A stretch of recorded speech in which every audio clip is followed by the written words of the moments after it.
हिजो जुन सरकारी सम्पत्ति जोगाउने बहानामा ती कलिला 76 जना भाइ बहिनीहरूलाई सडकमा गोली हानेर ढालियो, मारियो, त्यही सरकारी सम्पत्ति आज एकजना व्यक्तिको बचाउको लागि सडकमा राखेर आगो बालिँदैछ।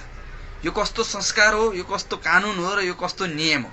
ठुलालाई चेन सानालाई एन भन्ने प्रष्ट देखिँदैन र? के यो सरकारी सम्पत्ति ती 76 जना भाइ बहिनीका शरीरभन्दा ठुला थिए र अहिले के यो एकजना व्यक्ति भन्दा सानो भएको हो सरकारी सम्पत्ति?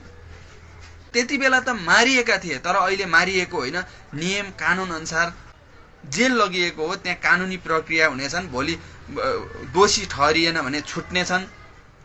तर एकजना व्यक्तिको लागि सरकारी सम्पत्ति सडकमा ल्याएर आगो बालिएको दृश्य देखिँदैछ। यो संस्कारलाई तपाईँ के भन्नुहुन्छ?